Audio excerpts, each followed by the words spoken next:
Happen ಅಲ್ಲೇ ಬಾರಲ್ಲಿ ಕುಡಿಸಿರ್ತಾರೆ ಅವ್ನಿಗೆ ಅವತ್ತು ಕರ್ಕೊಂಡೋಗಿ 8 ಗಂಟೆಗೆ ಮಂಜುನಾಥ ಬಾರ್ ಅಂತ Kamakshi ಪಾಳ್ಯದಲ್ಲಿ ಕುಡಿಸ್ತಾರೆ.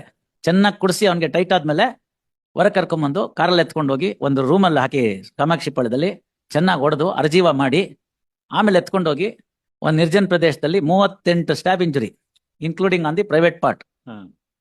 This was about 10 years earlier. So what will happen in 24 if it could happen in 2014? Same thing is followed. ಆಯ್ತು, ಅದ್ರಲ್ಲಿ ಹಿಂಗೆ ಆಗೋಯ್ತು. ಮಚ್ಚು ಗಿಚ್ಚು ಎಲ್ಲಾನು ಒಂದು ಚಿಕನ್ ಅಂಗಡಿ ಮೇಲ್ಗಡೆ ಸಜ್ಜದಲ್ಲಿ ಇಟ್ಟಿರ್ತಾನೆ. ಈಸಿ ನೋಡಿ, ಮಟನ್ ಅಂಗಡಿ ಚಿಕನ್ ಅಂಗಡಿ ಅಂದ್ರೆ ಅದಿರುತ್ತೆ ಅಲ್ಲೇನೆ, ಅದನ್ನ ಯಾರು ಏನು ವಿಶೇಷ ಅನ್ಕೊಳ್ಳಲ್ಲ. ಇವರು ಎಲ್ಲ ಮಾಡ್ಬಿಟ್ಟು ಬಂದು ಅಲ್ಲಿ ಇಟ್ಟಿರ್ತಾರೆ ಸಜ್ಜದ ಮೇಲೆ. ಫಾರ್ಚುನೇಟ್ಲಿ ಈ ಐಒ ಕಾಮಾಕ್ಷಿ ಪಾಳ್ಯದವನು ಚೆನ್ನಾಗಿ ಮಾಡಿರ್ತಾನೆ ಅದರಲ್ಲಿ ಇನ್ವೆಸ್ಟಿಗೇಷನ್.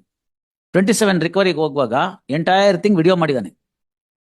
ಇವರು ಪೊಲೀಸ್ ಸ್ಟೇಷನ್ ಬಂದಿದ್ದು, ಅವ್ರನ್ನ ಏನಕ್ಕೆ ಕರ್ಸ್ಕೋತೀನಿ ಅಂತ ಹೇಳಿದ್ದು, ಅವ್ರು ಅದಕ್ಕೆ ಒಪ್ಕೊಂಡಿದ್ದು ಪಂಚರಾಗಿ, ಆರೋಪಿನೂ ಅದ್ರಲ್ಲಿ ಕಾಣಿಸೋದು, ಆಮೇಲೆ ಇವರೆಲ್ಲ ಜೀಪಲ್ಲಿ ಹತ್ತೋದು, ಅಲ್ಲೊಂದು ಅಂಗಡಿ ಕರ್ಕೊಂಡೋಗಿ ನಿಲ್ಸ್ಕೊಳ್ಳೋದು ಚಿಕನ್ ಅಂಗಡಿಗೆ. ಆ ಚಿಕನ್ ಅಂಗಡಿ ಸ್ವಲ್ಪ ದೂರದಲ್ಲಿ ಇದನ್ನ ನಿಲ್ಸ್ಕೊಳ್ಳೋದು ಜೀಪ್ನ, ಅಲ್ಲಿಂದ ಆರೋಪಿ ಎಲ್ಲಿ ನಿಲ್ಸಿದೆ ಕರ್ಕೊಂಡೋಗಪ್ಪ ಅಂತ ಹೇಳೋದು ಅಂತ ಹೇಳೋದು, ಅವನೇ ಲೀಡ್ ಮಾಡ್ತಾನೆ. ಅದೆಲ್ಲ ವಿಡಿಯೋ ಮಾಡಿದ್ದಾರೆ. ವಿಡಿಯೋ ಮಾಡಿದ್ಮೇಲೆ ಎಲ್ಲಿ ಮುಚ್ಚಿಟ್ಟಿದ್ಯಾ ತೆಕ್ಕೊಡು ಅಂತ ಕೇಳ್ತಾನೆ. ಅವಾಗ ಇವನು ಅಲ್ಲೊಂದು ಸಣ್ಣ ಮೋಟ್ ಕೂಡ ಇರುತ್ತೆ, ಅದ್ರ ಮೇಲೆ ಹತ್ತಿ ಸಜ್ಜದಿಂದ ತೆಗಿತಾನೆ. ಅದು ವಿಡಿಯೋ ಇದೆ.